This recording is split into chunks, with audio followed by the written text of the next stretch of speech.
सैर कर दुनिया की गाफिल जिंदगानी फिर कहाँ। जिंदगानी गर रही तो नौजवानी फिर कहाँ। और हम में से बहुत सारे लोग अपने मन में ये तमन्ना पाले रहते हैं कि हमें घूमने जाना है। हमें महानगरों की जिंदगी की भाग दौड़ से, यहाँ जो चिल्पों है, ट्रैफिक है, तमाम तरह की परेशानियां हैं, दुश्वारियां हैं, उनसे दूर होकर के कुछ समय हरियाली के बीच, नेचर के बीच में अपना वक्त बिताना है। और जो नेचर लवर्स हैं उनको भी ज्यादातर पहाड़, झरने और ऐसी ही चीजें पसंद आती हैं, बर्फबारी पसंद आती है। लेकिन किसी को डिजर्ट पसंद नहीं आता है। लेकिन इसके साथ ही आपके मन में ये सवाल उठेगा कि किताबों की दुनिया में हम आज ये बात क्यों कर रहे हैं, पर्यावरण की बात, पहाड़ों की बात, बर्फबारी की बात। तो ऐसा क्या लिखा जो पाठक को बेचैन न कर दे, और ऐसा क्या पढ़ा जो आपको उठकर चलने को मजबूर न कर दे। ऐसी ही एक किताब है जिसका नाम है छानी खरीकों में जहां रास्ता नहीं होता, और ये किताब लिखी है उमेश पंत ने। तो उन्हीं उमेश पंत को, जो नौजवान हैं और खूब घूमते हैं और जिनके पांव में कहते हैं कि शनिचर है, जो पहाड़ों पर घूमते हैं, नॉर्थ ईस्ट में घूमते हैं, और जो घूमते हैं उसको अपने शब्दों के जरिए और कई बार वीडियो के जरिए दर्ज भी कर लेते हैं, और कई बार डॉक्यूमेंट्री के जरिए उसको आपके सामने लाते हैं, कई बार शॉर्ट फिल्म के जरिए सामने लाते हैं, और ऐसी ही किताबों के जरिए, जिसमें से एक जो है छानी खरीकों में मेरे पास है, और ऐसी दो किताबें और हैं। इसके अलावा हमारे साथ जो उमेश पंत हैं इनसे और बात करेंगे। ये पंत साहब की एक और बात जो मैं कहना चाहता हूँ, ये बहुत अच्छे किस्सा गो हैं, फिल्म मेकर हैं। इन्होंने प्रसिद्ध स्टोरी टेलर नीलेश मिश्रा के लिए 50 से अधिक कहानियां भी लिखी हैं। बहुत बहुत स्वागत उमेश जी आपका। बहुत बहुत शुक्रिया मंजीत जी। देखिए उमेश जी के, मैंने कहा ना कि उमेश जी के पाँव में शनिचर है, चक्कर है, घूमते रहते हैं, पकड़ में नहीं आते हैं। तो आवाज द वॉइस में पकड़ में बड़ी मुश्किल से आए, बहुत महीनों के बाद इनसे फोन पे बात होते होते व्हाट्सएप के जरिए कि भाई आ जाइए, तो अब आज आ गए हैं। तो पहले तो मैं ना, पहला सवाल तो यही है कि छानी खरीकों में एक ऐसा शीर्षक है। ये किताब जो है, मैं एक बार फिर से दर्शकों को बता दूं और दिखा दूं कि छानी खरीकों में ये किताब उमेश जी की राजकमल प्रकाशन से आई है। मूल्य है 350 रुपए। खरीद कर पढ़िएगा। क्यों पढ़िएगा ये बातचीत में आपके सामने आएगा। छानी खरीकों में का अर्थ क्या है? छानी खरीकों में दरअसल क्या है कि हम जब छानी खरीकों में की बात करते हैं तो हम एक तरह से पेस्टोरल नोमेडिज्म जो होता है, यानी कि जो हमारे चरवाहे होते हैं उनकी दुनिया की बात करते हैं। जब आप हायर हिमालयाज में जाते हैं जहां पे आमतौर पे ट्री लाइन खत्म हो जाती है, उसके बाद बहुत सुंदर हरे भरे बुग्याल शुरू होते हैं। तो उन बुग्याल में जो ये चरवाहे हैं, ये करीब 3-4 महीने तक के लिए अपने जानवर छोड़ देते हैं और वो वहीं चरते रहते हैं और वहीं घास अपना खाते हैं। तो भोजन उनका वहीं होता है। तो उनके लिए, उन जानवरों के लिए जो चरवाहे जब उनको छोड़ते हैं तो थोड़ा सा नीचे उनके घर बने होते हैं जहां रहने की कंडीशन बेटर होती हैं, क्योंकि ये वो इलाके की बात कर रहा हूं जहां पे रहना बहुत मुश्किल है। क्योंकि बहुत कंडीशंस जो हैं वो खराब होती है, मौसम बहुत जल्दी खराब हो जाता है। तो ऐसी जगह पर थोड़ा सा नीचे उनके घर बने रहते हैं, उनको छानी और खरीक कहते हैं।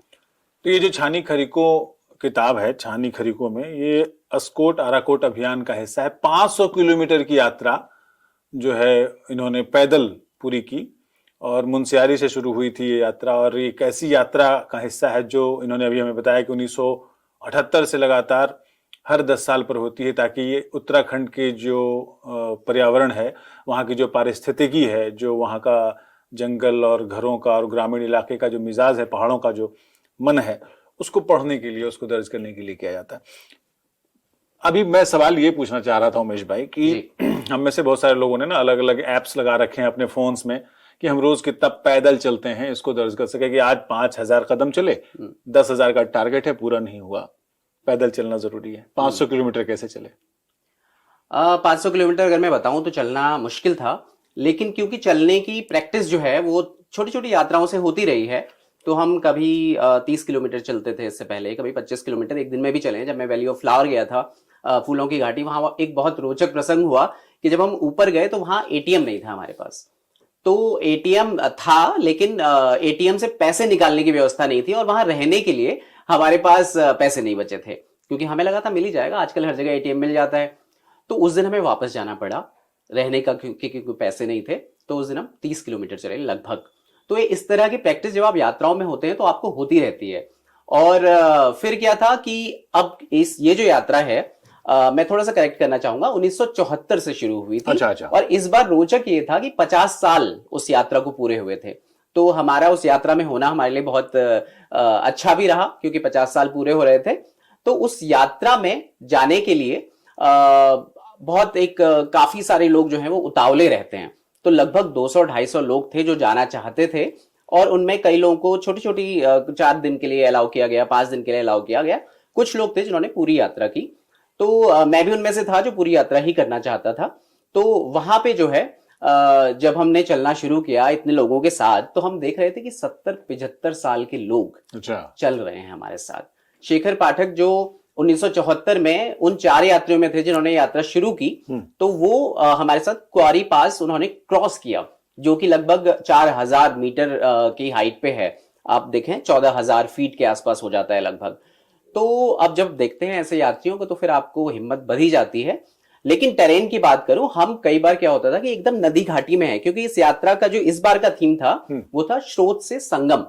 अच्छा। तो मतलब आप किसी नदी के स्रोत पे हैं और वहां से संगम तक आ पाएंगे, यानी कि घाटी से शुरू करेंगे यात्रा और पूरा ऊपर जहां उसका स्रोत है वहां तक जाएंगे। तो इतने यात्रियों के साथ चलते हुए मोटिवेशन एक दूसरे को मिलता है, और ऐसे में ये मुश्किल यात्रा पूरी हो पाई और लगभग 500 किलोमीटर मैं चल पाया। तो हालांकि एक और बात है कि क्योंकि मैं पहाड़ी हूं, उत्तराखंड से हूं, तो एक पहाड़ी खून भी कुछ होता है। तो वो हमारा बचपन की जो यादें हैं हमारी, वो ऐसी यादें हैं कि हम 10-12 किलोमीटर तो ऐसे ही चलते थे कि गांव जा रहे हैं और उछलते कूदते हुए। और आप ये सोचिए कि ये 4th-5th में हम पढ़ते होंगे। आप यहाँ के बच्चों को अनुमान लगाइए कि क्या वो कर सकते हैं शहर में। नहीं हो ही तो नहीं सकता। वो पहाड़ी खून जो है, आई थिंक वो भी एक वजह रही है वो खींच के ले गया आपको। हाँ, वो खींच के ले गया। अच्छा, मैं एक और सवाल पूछना चाहता हूँ। जब लोग पहाड़ों पे जाते हैं तो बहुत सारे उनके पीठ पे पिट्ठू होता है। जो शहरों में बच्चे जो रील्स देख देख के समझते हैं ना कि बस बैग पैक किया और चल दिए, वो बैग पैक करने का मैं आपकी किताब में पढ़ रहा था कि उसको भी पीठ पे रखने का एक तरीका होता है। वो क्या तरीका है, जरा बताइए। ये बहुत रोचक है, और इससे आपकी यात्रा जो है ना वो बहुत आसान हो जाती है। तो हमारे साथ एक आकाश करके एक लड़का था जो कि ट्रैकर था, और उसको प्रैक्टिस थी। तो पहले ही दिन वो मुझे मिला और उसने कहा कि आप जो है बैग गलत तरीके से रख रहे हैं। रक्सैक जो है इस तरीके से नहीं रखा जाता, अगर आप ऐसे रखते रहे आपके कंधे दुख जाएंगे पूरी तरह।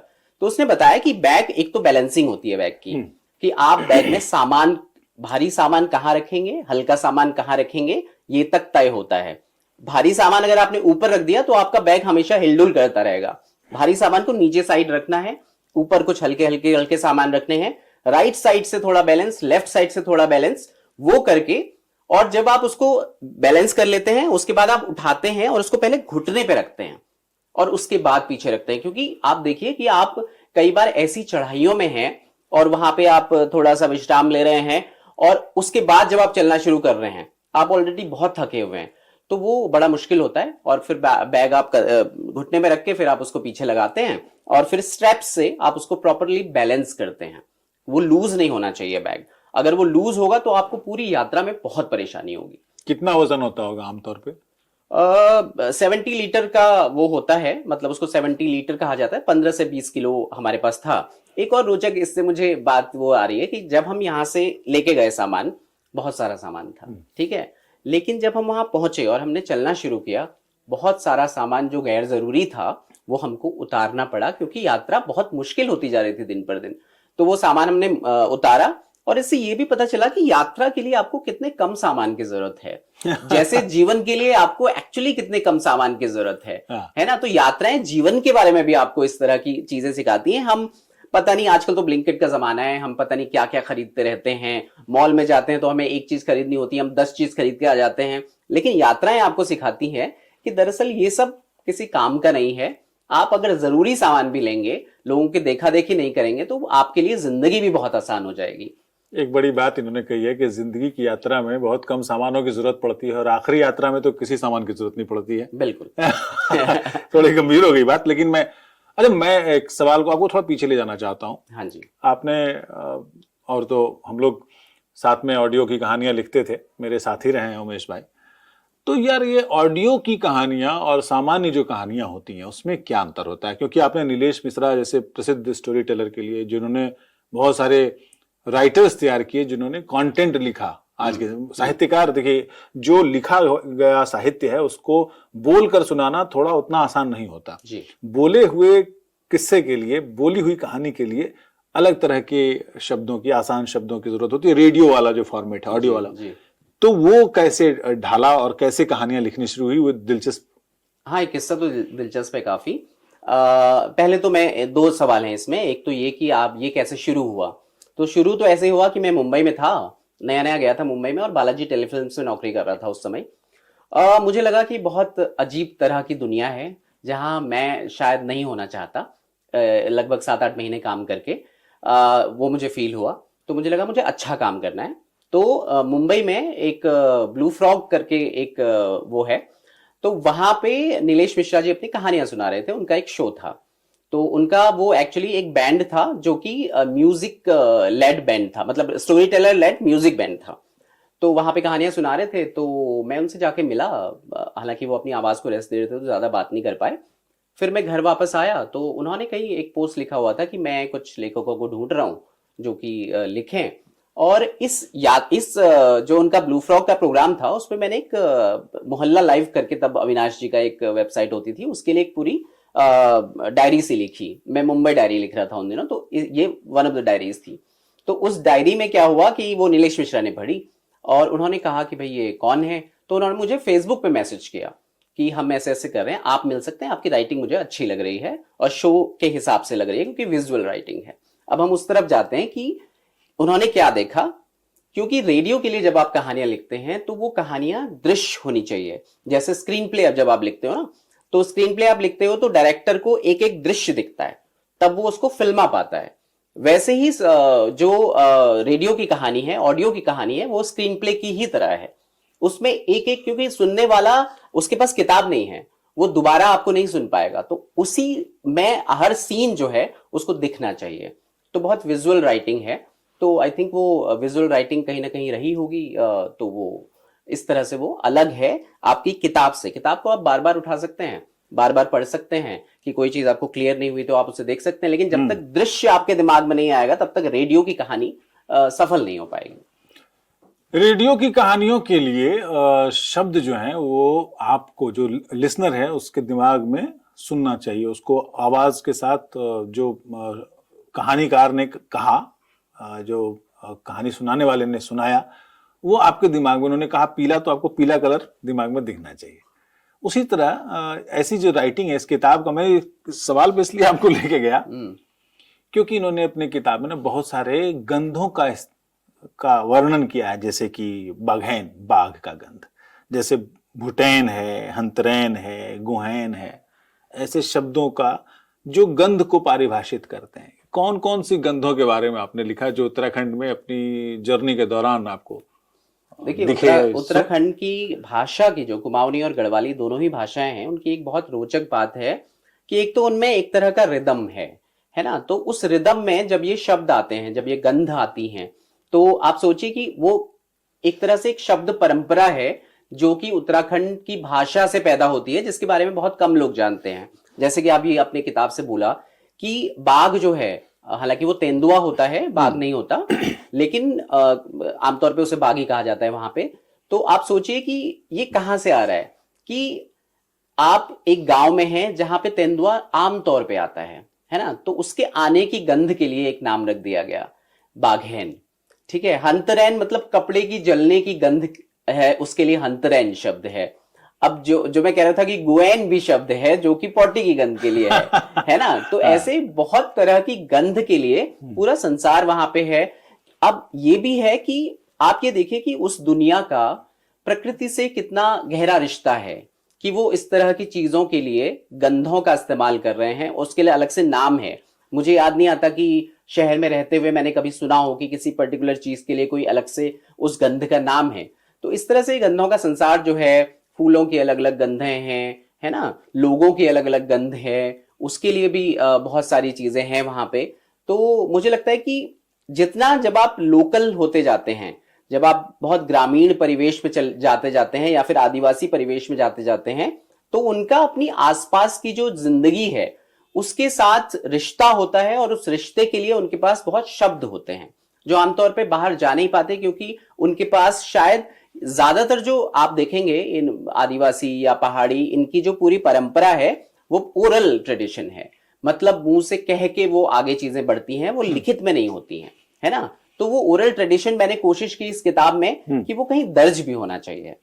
अच्छा, हम जो महानगर के लोग हैं, खासतौर पे मैं दिल्ली, बॉम्बे, कोलकाता तो कम, लेकिन बाकी जो बेंगलोर, बड़े शहरों के मेट्रोपॉलिटन सिटीज के जो लोग हैं, हम ये कोशिश करते हैं कि घर के आगे जो पेड़ है ना वो काट दें ताकि हम अपनी कार की पार्किंग कर सकें, और फिर हरियाली देखने के लिए हम उत्तराखंड जाते हैं। उत्तराखंड में जो पर्यटन बढ़ा है, खासतौर पे मैं समझता हूं कि 2018-19 के बाद ज्यादा बढ़ा है, और लॉकडाउन के बाद जब सब कुछ ठीक हुआ उसके बाद तो कुछ ज्यादा ही बढ़ गया। मैंने वहां पर अपनी निगाहों से देखा कि हर तीसरा घर या हर दूसरा घर एक होम स्टे है, होटल है, और हर कोने पर एक मैगी पॉइंट है जी। मैं ये समझना चाहता हूं कि उत्तराखंड जाकर के लोग नेस्ले का मैगी क्यों खाना चाहते हैं, पहली बात। दूसरी मैं जोड़ना चाहता हूं, हाँ। आपकी किताब पर इसलिए मैं आना चाह रहा था कि आपने मड़ुए का, रागी का और मोटे अनाजों का, कुल्थी का जिक्र किया है, जो उत्तराखंड के स्थानीय अनाज और वहां की दालें हैं, उसका जिक्र बड़े मतलब उसके साथ किया, इन्होंने शिद्दत के साथ किया। तो वो जो स्थानीय खान पान है वो क्या वहां नेपथ्य में चला गया है, हाशिए पे चला गया है, और ये मैगी, कोक और ये तमाम चीजें जो शीतल पेय, कोल्ड ड्रिंक्स हैं और जो नूडल्स है और ये सब आगे आ गया है? दरअसल क्या हुआ है कि चार धाम परियोजना के नाम पे उत्तराखंड में हर जगह सड़क आ गई है, ठीक है, और सड़कों ने पेड़ों को काटा है। और दूसरी चीज ये करी है कि जो शहर का खान पान है उसको गांव में लाने की कोशिश भी करी है। लेकिन दूसरा इसका पक्ष ये भी है कि जब हम छोटे हुआ करते थे तो हमारा जो हर सीजन होता था उसमें एक अलग खाना होता था उसका, ठीक है। जैसे भटकी चुड़कानी है, गहत की दाल है ना, चेसुआ है, भटिया है ना, ये सब खाना होता था। वो कब होता था? वो सर्दियों में होता था। गहत की दाल के लिए तो बाकायदा ये कहा जाता था कि अगर आपको ददूरा कहते हैं, उनको चिकन पॉक्स जो है उसको पहाड़ में ददूरा कहते हैं, अगर वो हो रहे हैं तो आप गहत की दाल का रस पीजिए क्योंकि इसमें इतनी गर्मी होती है। दूसरी चीज ये है कि जैसे बिच्छू घास है, ठीक है, अब वहां पे एक घास होती है बिच्छू घास, जिसको आमतौर पे टीचर जो है वो बच्चों को डराने के लिए या बच्चों को पनिश करने के लिए यूज करते थे, क्योंकि उसको आप जैसे ही हाथ में लगाते हैं तो अचानक से आपके हाथ में बहुत सारी खुजली होने लगती है। लेकिन वो घास कितनी महत्वपूर्ण है, हम एक बार केदारकांठा में थे, बाहर का तापमान लगभग 4 या 3 डिग्री था। उस तापमान में ये बिच्छू घास का जो है एक तरह से सूप बनाया, सब्जी बनाई और वो हमें खिलाई। उसके बाद हम कैंप के अंदर सारे कपड़े खोल के वो बैठे हुए थे, इतनी गर्मी थी, मतलब सारे जो हमारे जैकेट और ये सब थे वो हमें उतारने पड़े, इतनी गर्मी थी। तो वो जो खान पान था उसका अपना एक प्रयोजन था, है ना। और अब जो है वो दूसरी तरह से आ रहा है, मिलेट्स के फॉर्म में आ रहा है कि अब एक अभी तो बाकायदा मोदी जी ने भी मिलेट की बात करी थी कि भाई हम हमारे यहाँ के मिलेट को प्रोपोगेट करेंगे। तो उस तरह की बातें अब होने लगी हैं। आपकी डाइटिशियन भी आपको बताती है कि भैया मिलेट पे स्विच कीजिए, वो बेहतर है आपके उससे। तो लेकिन ये जो बात है ये उन जगहों से के बारे में नहीं है जो सड़कों से जुड़ी हुई हैं। सड़कों से जुड़ी हुई हम आमतौर पे मैंने देखा है भारतीयों का, ये चाहे वो वियतनाम जाएं चाहे वो थाईलैंड जाएं, हर जगह उनको अपना खाना चाहिए होता है कि भाई हमें मैगी खिला दो, हमें छोले भटूरे खिला दो, क्योंकि एक आदत है। और ये चीजें उनको पता नहीं है कि कितनी हेल्दी चीजों को हम मिस कर रहे हैं। आप जहां जाएं वहां के खान पान को तो खाएं, वो तो ट्राई करें। वो पर्यटन का एक बहुत महत्वपूर्ण अंग होना चाहिए कि आप अगर गुजरात में हैं तो गुजराती खाना खाएं, आप अगर नॉर्थ ईस्ट में हैं तो वहां का खाना खाएं, आप अगर उत्तराखंड जा रहे हैं तो वहां का खाना खाएं। लेकिन ये एक तरह ये भी एक कंडीशनिंग वाली भी बात है कि लोग क्या एक्चुअली कहीं जाते हैं तो वो उस जगह से कुछ लेना भी चाहते हैं या बस अपना दे देना चाहते हैं, रील बनाना चाहते या हैं, बस रील बनाना चाहते हैं। अच्छा। हमने देखा कि गांव में बहुत परेशान थी गांव की महिलाएं कि केदारनाथ मंदिर में, जो कि धार्मिक आस्था का बहुत बड़ा केंद्र माना जाता है, वहां जाके वो लोग जो हैं उनकी धार्मिक आस्था कुछ नहीं रह गई है। वो बस वहां जाते हैं और रील बना के वापस आ जाते हैं। हेलीकॉप्टर से उनको जाना है, और हेलीकॉप्टर से जाने की एक बहुत बड़ी समस्या है। वो समस्या ये है कि वहां के जो स्थानीय जानवर हैं वो उसकी वजह से मर रहे हैं, क्योंकि उनको उस फ्रीक्वेंसी की आदत नहीं है।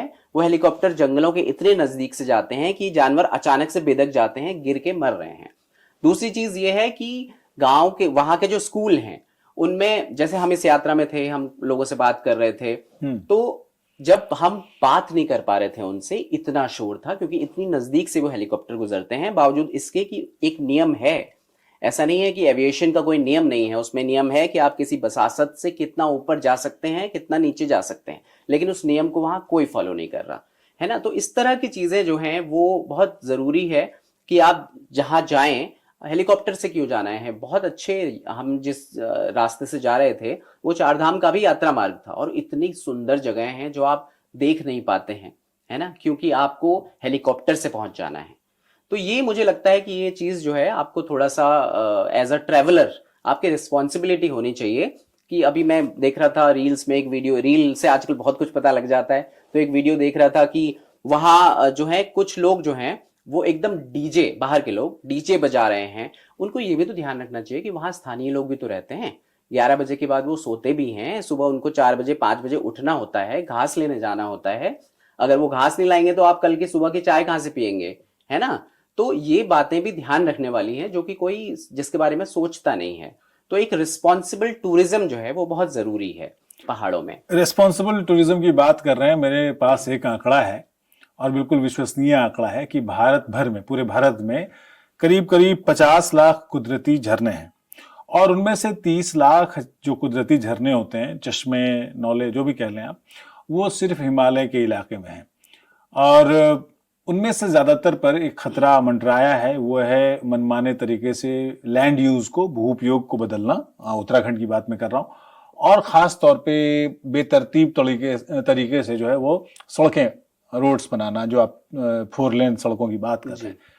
वहां के जो नौले, गधेरे हैं, जो कुदरती झरने हैं, आपने अपनी यात्रा में कोई असर देखा उन पे कि कोई खत्म हो गया हो? क्योंकि मुझे जहां तक याद है, उत्तराखंड में बहुत सारे गांव हैं जहां पानी की आपूर्ति, घरों में पकाने के लिए, खाने के लिए, नहाने के लिए जो पानी इस्तेमाल होता है, वो पहाड़ों से अपने आप गिरने वाला झरना है, जिसमें बांस की एक खपाची सी लगा देते हैं और पूरे गांव की पानी की जरूरतें पूरी हो जाती हैं। क्या वो सूख रही हैं? क्योंकि रिपोर्ट्स ऐसी हैं कि उनमें से कुछ इलाकों में तो बहुत ही ज्यादा पानी का संकट खड़ा हुआ है। देखिए, जब हम छोटे हुआ करते थे तो वहां पे उत्तराखंड में पानी की आपूर्ति का एक बहुत बढ़िया जरिया हुआ करते थे, नौले। तो नौले क्या था कि जहां पे पानी जो है वो उपजता है, ऐसी जगह, ये पुराना विजडम है ना, तो जहां पे उपजता है वहां पे एक छोटा सा टैंक बिल्कुल ट्रेडिशनल स्टाइल में बना होता था, और उस टैंक में वो पानी अपने आप भरता था। वो आपके किसी भी आरओ, किसी भी आप कुछ भी लगा लीजिए, बिस्लरी विस्लरी तो छोड़ ही दीजिए, उनसे बहुत ही साफ, मीठा, बढ़िया पानी होता था, क्योंकि वो बांझ के नीचे से छन के वो आता था और वहां पे जमा होता था। सारे गांव वाले जो हैं वो पानी लेने सुबह सुबह जाते थे। वो सारे नौले अब जो हैं खत्म हो गए हैं, ठीक है, क्योंकि उनका रखरखाव नहीं है। और दूसरी चीज ये है कि सड़कों के आने से इतना मलबा जो है नदियों में गिरा है कि वो पानी जो है वो सूख रहा है धीरे धीरे। आप अगर नदी को जाने की जगह नहीं दोगे तो वो पानी कहां से आएगा। दूसरा ये है कि ग्लोबल वार्मिंग के इफेक्ट से जो है हायर हिमालयाज के जितने भी ग्लेशियर हैं वो लगातार पीछे जा रहे हैं। पिंडारी ग्लेशियर, जिसके मार्ग से हम गुजरे, पिंडारी ग्लेशियर नहीं गए, लेकिन वो मैंने खुद अपनी आंखों से देखा है कि वो 2 किलोमीटर पीछे जा चुका है ना। तो ये समझना बहुत जरूरी है कि आप जब उत्तर प्रदेश के किसी इलाके में बैठ के आप पानी पीते हैं तो वो कहाँ का पानी है? वो हिमालय का पानी है ना। अगर उस हिमालय पे कोई भी संकट आएगा तो वो आपकी जिंदगी में आने वाला संकट है, क्योंकि पानी नहीं होगा। मैंने इस किताब में लिखा है जैसे कि बहुत सारी ऐसी जगहें थी जहां पे सेरे बन जाते हैं।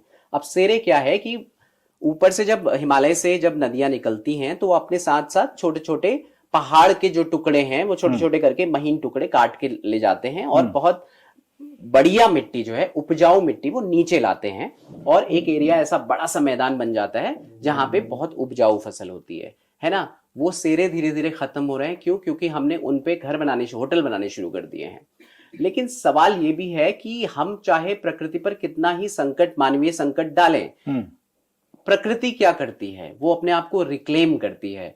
आप जब देखेंगे पुरानी नदियां जो हैं, उनके जो गॉर्जेस हैं, उनके जो सूखा, आपको सूखा दिखेगा, लेकिन पहाड़ में आपको एक लाइन दिखती है ऊपर, काफी ऊपर, उस लाइन तक वो नदी आई है ना, और वो कभी ना कभी वापस आएगी। अभी आपने 2013 की त्रासदी में देखा, रामबाड़ा करके एक जगह होती थी, उन्होंने क्या किया कि वो नदी की जगह थी, वहां पे एक पूरा शहर बसा दिया। 25-30 साल ऑब्वियसली उसको कुछ नहीं हुआ, उसमें वहां पे बहुत सारे होटल बने, सब कुछ बना।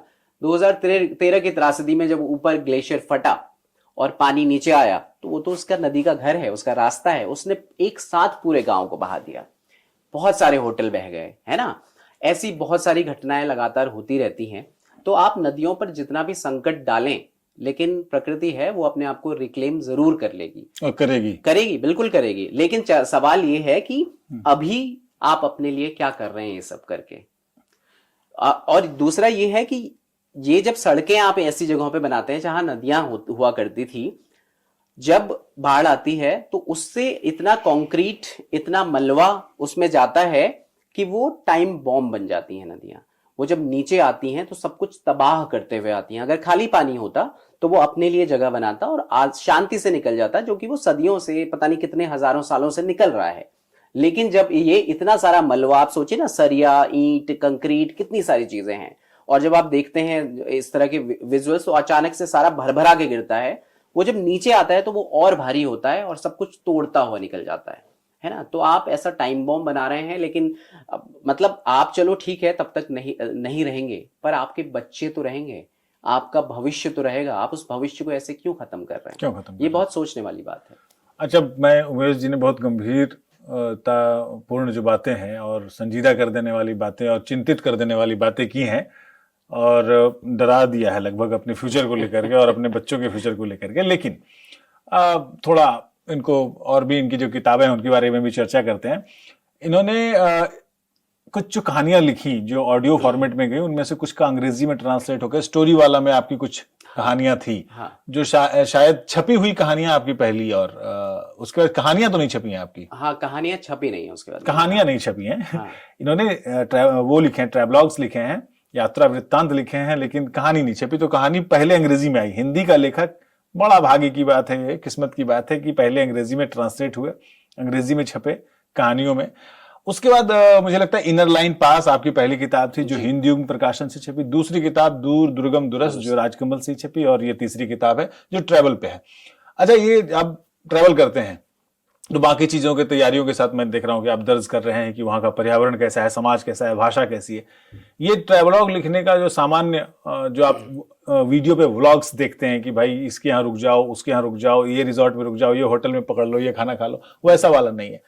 तो ये जो गहराई से रिसर्च और जो ट्रैवल है, ये नोट डाउन कैसे करते हैं? हाँ, ये बहुत ज़रूरी सवाल है, क्योंकि जब आप यात्रा में होते हैं तो मेरी कोशिश ये रहती है कि एक नोटबुक पेन अपने साथ रहे। अच्छा। और हर दिन जो है, जब आप सो रहे हैं उससे ठीक पहले आप उसको दर्ज करें। जो महत्वपूर्ण चीज़ें हैं, खासकर ऐसी चीज़ें दर्ज करना बड़ा ज़रूरी होता है जो लोकल चीज़ें होती हैं, और उससे फिर जब आप रिसर्च करते हैं तो आपके सामने एक संसार खुलता है। जैसे दूर दुर्गम दुरुस्त जो किताब है, उसमें मोरुंग शब्द मैंने देखा, तो मोरुंग मैंने नोट कर लिया। तब मुझे पता नहीं था मोरुंग होता क्या है। मैं वापस आया और मैंने उस पर रिसर्च करनी शुरू की, तो पता चला कि एक पूरी अपनी जो है स्थानीय नॉर्थ ईस्ट की गुरुकुल परंपरा है। तो उसमें क्या होता है कि लड़कों और लड़कियों के अलग अलग मोरुंग बने हुए हैं, और वो हर गांव में होते हैं, ठीक है। और उनमें ये जो है जाते हैं, और उनको मतलब फिजिक्स, केमिस्ट्री, मैथ्स नहीं पढ़ाई जाती थी, उनको पढ़ाया जाता था जो शस्त्र विद्या है, ठीक है, जो उनकी रोजमर्रा की जिंदगी में खाना बनाना है, काम आने वाली चीजें हैं। तो आप सोचिए कि कितना एडवांस स्टेज था जो आज हम बात करते हैं कि वो चीजें आपको बताएं, पढ़ाएं, जो हमारे काम आएंगे, क्योंकि मैथ्स की इक्वेशन कभी आपके ऐसे काम नहीं आती, हालांकि आपके दिमाग को बहुत मजबूत करती हैं, वो भी जरूरी है, लेकिन उनको काम आने वाली शिक्षा देते थे। दूसरा क्या है कि वहां पे हेड हंटिंग की एक व्यवस्था होती थी पुराने समय में, कि एक जो समुदाय है, एक जो आदिवासी समुदाय है और दूसरा आदिवासी समुदाय है, उनके बीच में ये था कि मतलब आप अपने दुश्मन की धड़ काट के लाएंगे, और आप जब लेके आ जाएंगे तो उसको अपने घर पे सजाएंगे, क्योंकि ये आपकी वीरता का प्रतीक है। तो इसलिए भी उनको शस्त्र विद्या और ये सब सिखाया जाता था। बाद में वो किस तरह से ईसाइयों के आने के बाद कैसे खत्म हुआ, मिशनरियों के आने के बाद, वो एक अलग कहानी है। तो जब मैं दर्ज करता हूं तो मैं इस तरह की चीजें जरूर नोट कर लेता हूं कि भाई ये जो अगर प्लांट है तो इसका नाम क्या है, जैसे खरसू और कैल के पेड़, ये मुझे पहले नहीं पता थे, तो इस बार मैंने इस यात्रा में मुझे पता चले। ये पता चला कि भाई जो ये बकरियां हैं उनमें जो सबसे बड़ी बकरी होती है उसका एक नाम होता है, ये उसकी पूरी सेना है जो उसके साथ जा रही है, तो अगर आपने उसको पुकार लिया तो फिर ये सारे नियंत्रित हो जाते हैं, है ना। इस तरह की चीजें नोट कर दर्ज करते हुए चलो, और रोज नामचा एक तरह से रोज का लिखते चलो, और लोगों से बात करो, उनसे उनके इनपुट्स लो और उनके नाम लिख के वो सब भी कर लो। फिर जब आप वापस आते हो तो आपके पास एक अच्छा खासा एक डायरी पूरी भर जाती है, अगर आपने शिद्दत से रोज किया है ये, और जरूरी भी है क्योंकि बिना उसके फिर दिक्कत भी होती है। आप एक क्रोनोलॉजी में, अगर आपने 500 किलोमीटर जर्नी की है तो आप सोचिए लगभग 100 गांव आप गए हैं। अगर उन 100 गांवों के नाम आपने रोज नोट नहीं किए हैं तो आप उनको दर्ज कैसे कर पाएंगे, आफ्टर अ पॉइंट तो आपको याद भी नहीं रहेंगे, है ना। तो जब वापस आते हैं तो उसके बाद फिर रिसर्च की दुनिया खुलती है, क्योंकि मैं रिसर्च में कम से कम 1 साल लगाता हूँ किताब के, तब जाके वो 1.5 साल 2 साल का पूरा प्रोसेस रहता है एक किताब का होना। खाली ये नहीं होता कि जो आप नोट करके लाए वो आपने लिख दिया। तो अब रिसर्च करते हुए लेकिन आपको पता चलता है कि आपकी जो दुनिया है उस पर फिरंगियों ने कितना काम किया है। मैं चाहे वो नॉर्थ ईस्ट हो, चाहे वो उत्तराखंड हो, इन सारे हिमालयी इलाकों में सबसे ज्यादा किसी ने काम किया है तो ब्रिटिशर्स ने काम किया है। उन्होंने एंथ्रोपोलॉजी पे इतना अच्छा काम किया है, सब कुछ दर्ज किया है। जबकि मैं सिक्किम में एक बार गया था, पासडंगा करके एक गांव है, तो उस गांव में उनका पूरा ओरल ट्रेडिशन था, जैसे मैं अभी बता रहा था, और वो कहीं दर्ज नहीं था। तो मैं गया, तब मैंने उनसे पूछा रोज ट्रांसलेशन करके रात को, तो वो लिखता था, तो उनका पहला एक लिखित में कुछ दर्ज हो गया, है ना। तो ये दर्ज करना बहुत जरूरी है, और उसके बाद फिर आपके रिसर्च की दुनिया तो खुलती ही है, और फिर 1-2 साल के पूरे उसके बाद एक किताब पूरी हो पाती है। एक यायावर थे मार्को पोलो, एक यायावर थे वेनसांग, एक थे फाहियान। ऐसे यायावरों ने दुनिया को एक नई दिशा दी है, और अपने ऐसे विवरण उन्होंने दर्ज किए जिसको हम आज भी अपने काम में लाते हैं। मुरुंग का जिक्र उमेश भाई ने किया, जैसे कि इन्होंने कहा कि नॉर्थ ईस्ट में मुरुंग होते हैं और लड़के और लड़कियों के लिए अलग गुरुकुल की तरह की परंपरा होती है। उसी तरह हमारे झारखंड और छत्तीसगढ़ में वहाँ पे घोटुल की परंपरा होती है, जहाँ पे आदिवासी समुदाय के युवा और युवतियां अलग अलग रहते हैं, लेकिन उनके पारस्परिक मिलन का स्थल होता है, मिलने जुलने का, एक दूसरे की से बातचीत करने का, समझने का। ऐसा ही अगर मैं कहूँ तो गुजरात में तरनेतर एक जगह है जहां पर स्वयंवर का मेला लगता है, जहां पर एक खास दिन पर, शायद गणेश चतुर्थी के दिन, वहां पर आदिवासी लड़के और लड़कियां आते हैं, और लड़कियां जो है अपने लिए एक सबसे सुंदर सुंदर छतरी बनाकर लाने वाले, वो काले छाते पर ऊन से कशीदा करके लाते हैं, वो ऐसे लड़के को चुनती है जो सबसे सुंदर छाता लेकर के आया। तो स्वयंवर की प्रथा है। तो ऐसी बहुत सारी बेशकीमती परंपराएं हैं जिसको आप जैसे यायावर खानाबदोश लोग जो है दर्ज करते हैं, और फिर बाद में सारी जो पढ़ने वाला समाज है और देखने वाला समाज है उसके लिए वो सामने आता है, और दर्ज होकर के लिखित रूप से दस्तावेज के रूप में आता है। ये किताब जो है छानी खरीकों में, ये केवल सफर का सुख नहीं देती है, हालांकि दे रही है। जब आप पढ़ेंगे तो लगेगा कि साथ साथ हिमालय पर हम चलते जा रहे हैं, लेकिन सिर्फ सफर का सुख नहीं दे रही है। ये एक तरह से पीड़ा देने वाली, कचोटने वाली, और ऐसे पॉइंट्स भी लेकर के आती है जो सोचने के लिए आपको मजबूर करेंगे कि भाई हिमालय को, हमारे उत्तराखंड को क्या हो रहा है, जिसको हम देवभूमि कहते हैं। बहुत बहुत शुक्रिया उमेश, आप हमारे साथ जुड़े, और ये जो किताब है छानी खरीकों में, ये पढ़ने का मौका मिला और समझने का मौका मिला, और हमारे सारे दर्शक जो हैं आपकी अगली किताब का इंतजार करेंगे। बिल्कुल, आपका भी बहुत बहुत शुक्रिया। मुझे अच्छा लगा आपसे बात करके, और अपनी पूरा ये यात्रा को जो है फिर से एक बार जीना जो है बातचीत के जरिए, वो भी अपने में एक आनंददायक चीज होती है। तो आपका बहुत बहुत शुक्रिया कि आपने स्टूडियो में मुझे बुलाया, और उम्मीद रहेगी कि फिर हम आगे भी बात करेंगे। जरूर। उमेश अपनी किताब के अपने जो अनुभव है उन्होंने अपने किताब में दर्ज कर दिया है। उनके अनुभवों के जरिए आप हिमालय की यात्रा करना चाहते हैं तो जाहिर है छानी खरीकों में राजकमल प्रकाशन से प्रकाशित हुई है, और जो ई कॉमर्स साइट्स हैं वहां पर मौजूद भी है। आज उमेश से लेते हैं इजाजत, और अगले हफ्ते हम फिर मिलेंगे किसी ऐसे ही रचनाकार के साथ, किसी यायावर के साथ, किसी लेखक के साथ जिन्होंने अपने शब्दों के जरिए इस समाज को कुछ नया दिया है, कुछ इस देश के निर्माण में अपना योगदान दिया है। दीजिए इजाजत मंजीत ठाकुर को और हमारी पूरी टीम को किताबों की दुनिया में। नमस्कार।